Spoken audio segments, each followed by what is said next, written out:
Before I get stuck into today's episode, I work with a lot of really high performers in the gym. And I'm going to be real with you. A lot of them will have periods of the year or seasons of their years where they cannot show up to a training session and execute everything in a perfect way. Now, when you've been working with people for longer periods of time, they are dealing with life commitments, family commitments, timeline scheduling, welcoming new children into the world. There are so many different factors that are juggling in people's lives. So what you need to do as a coach is figure out ways that you can help keep them in the gym, help keep them at minimum maintain and move things forward if you can through these periods of time. Now, you may have, for instance, 3 months of the year that's very, very busy, that you know that I'm just stuck into work. I've got very minimal time to train. So this is when this particular approach that I'm going to talk about today comes in handy. Now, recently for myself and with my coaching team, I've been playing around with some different training splits. Now, they're nothing creative. I'm not reinventing the wheel here. It's just a split that I find to be very constructive, and it allows people to get a really solid amount of work in a really condensed amount of time. Now, the split in question that I'm speaking about is, I call it a semi-pre-fatigue split. Now, a pre-fatigue would be to do an exercise or a few exercises that are lower level before a big compound movement in most cases. Now, how this particular training setup is I like to do it where you've got 3 exercises or 2 or 3 exercises. So a superset or a triset at the start of the session, which is smaller, more compound exercises, followed by your main lift of the day, followed by another triset or a superset to finish off. Now, I'm going to break out why I think this is a really good way to train and the nuances in it. But, the reality is, for a bit of context around this, there are so many training splits that you can do. In a normal, typical world, most training programs that you would either download or you see or you buy or you've been a part of will have the more compound kind of most neurological exercises at the start of the exercise of the program itself. And that's because you're fresh. That's because, you can show up and you can put a lot of effort into them. And, in theory or in the real world, they have the highest risk of potential injury there as well. So you put them at the start of the session so that you're fresh. And then as you work your way through your training session, the complexity of the exercises gets less and it turns into more of like a structural balance and body building, muscle building type scenario. So you might start out with big compound movements, whether that's a squat, whether that's a single leg squat, whatever it may be, but you may finish off on leg extensions, just as quads as an example. So it's generally set up that way, but you've got different types of training splits where you could do a complete reverse method where you do all your accessory exercises first and then you finish off on a big compound. There is so much room for creativity here, but I think with everything, with every type of training, modality or training split or exercise variation, context really matters. Now, this one in particular, I find really good because you can tick a lot of boxes really, really quickly, which we will get into, and it just is a productive way to train. So, I suppose, before we get stuck into it, a lot of people will be like, hey, Tom, don't reinvent the wheel. Trust me, I'm not. My job as a coach is to find ways and solutions for people to train and move forward. And there will be periods of time where you need to alter things in order to keep people moving forward in the gym. Even me personally, I've got, one kid now and I've got a second on the way. I have multiple of my clients who, are new dads, and, we need to find strategies for them to keep moving forward. Now, this, if we looked at it, say as a competitive powerlifter, may not be perfect or optimal, but is it okay to tide them over until this period of their life settles down? Absolutely. So let's dive into this. So I think the first part of this is who and where would this work for someone? And I think when you think about it, there are different situations that pop up in training, not just time restrictions, which would require you to potentially alter the way that you do things. Now, one of the most significant things that you can do for people is put load restraints on them.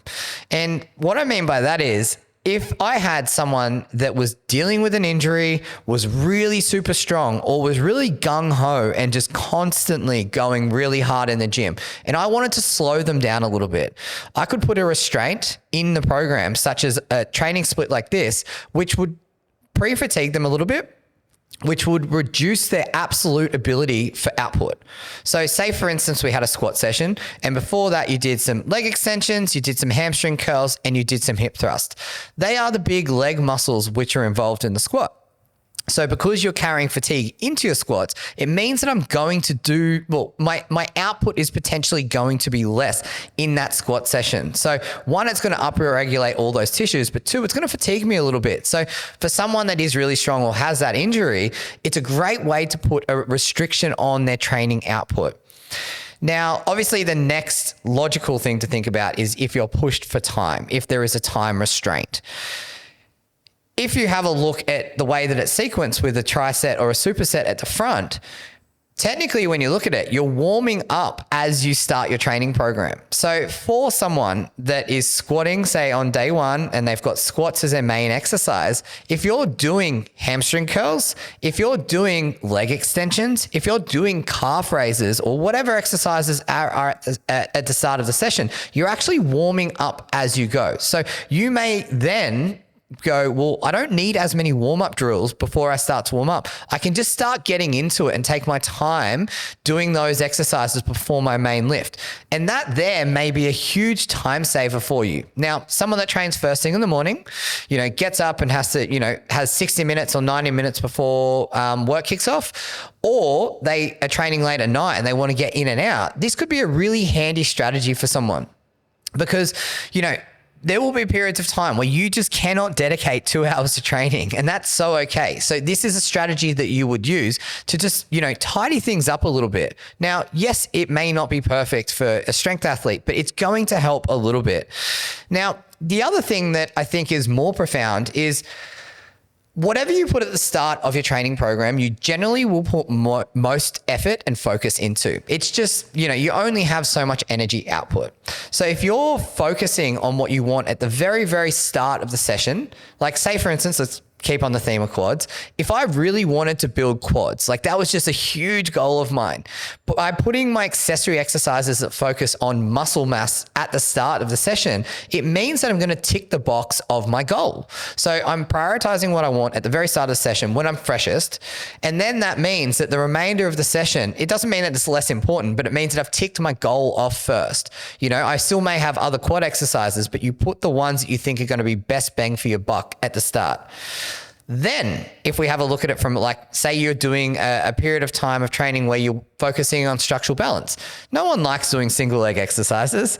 They're hard. They're really uncomfortable. Like a rear foot elevated split squat, really tough and challenging exercise. But having them at the start of the session means that, you're probably going to show up for them and put a lot of effort into it. So if you're going through a phase of structural balance or you need to work on, some symmetrical difference from left to right, it's a perfect opportunity to put it at the start. Now, one, you put a lot of effort into it and hopefully you can sort of reduce the asymmetry from left to right. But two, it helps then to identify where there are imbalances. I might do a split squat on one leg and say I could do 60 kilos, but you might find that you tap out at 50 on my other side, which means there's a really big difference from left to right. So as that block progresses and as this builds up over the next couple of phases, you would want to sort of, balance those out a little bit. So getting it when you're fresh is a perfect, opportunity. It's quite eye-opening to go, oh, wow, this side really needs some work. Then if we have someone that is really, really, really strong, sometimes you don't want to just throw them into a big compound movement first. Like the risk of injury for them without being fully warm, having all their tissue, stretching and squeezing nicely with a lot of blood in it, getting some movement through their tendons. You may want to actually give them some drills which are training stimulus, but are activating all the smaller muscle groups so that when they do move into these bigger compound movements, they have support. Everything is switched on. So having these exercises at the start, whether it's to build tissue, whether it's for structural balance, whether it's just to help a bigger, stronger lifter or someone that's in pain, upregulate some tissue and some muscle groups is really, really powerful tool that you can have. So this is where like a semi-pre-fatigue would actually come in handy. Then the last thing is if you have a really big time restraint and say you've compressed your schedule down to say 3 days a week or 2 or 3 days a week, you could, at the start of your session, have alternating muscle group patterns. So say, for instance, I was doing full body sessions.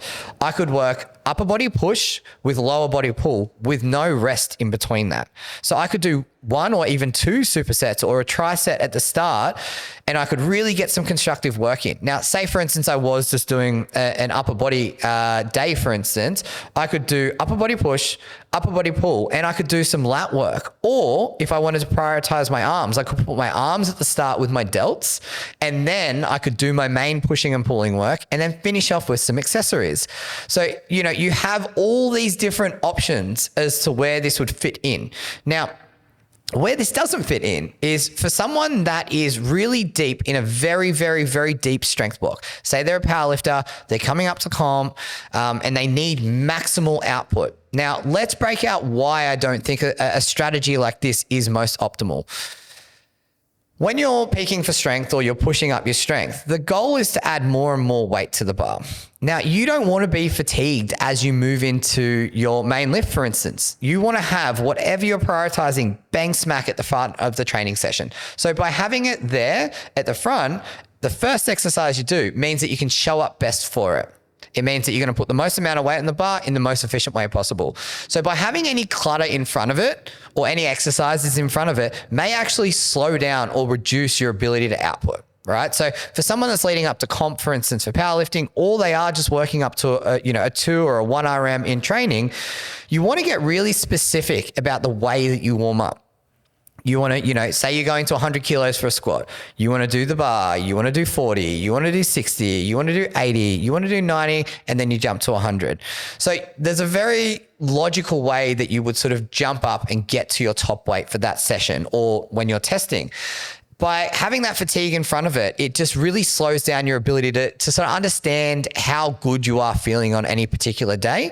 So I probably wouldn't advise it like that. And, when you say you were competing in powerlifting, you wouldn't be doing any of these exercises ahead of your squats on the day. So why would you warm up and why would you train in a way that you're not going to do on comp day? So the risk for 1, fatiguing yourself, the risk of injury, and 2, it's just not that specific for someone that is actually ramping up to, a really heavy number for that particular day. So they're really, outside of that, that's really my only objections to a training split like this. Now, I am very big on a phasic style training program. Like you'll have chunks of time where you focus on different aspects. Like you may focus on structural balance, you may focus on hypertrophy, you may focus on strength. And you'll dedicate, 3 to 4 to 6 months in these areas to build up these certain qualities. Now, training splits like this, like a semi-pre-fatigue, actually works really well into like hypertrophy and structural balance, where they're probably not that appropriate for max strength blocks. So, it's timing throughout the year as well. So what you use in one block doesn't mean you have to use in another block. So you might find that, someone that is doing hypertrophy based sessions, they've just come off the back of a strength block. And, say those sessions were taking 2 hours at a time, they're taking a lot from their cup.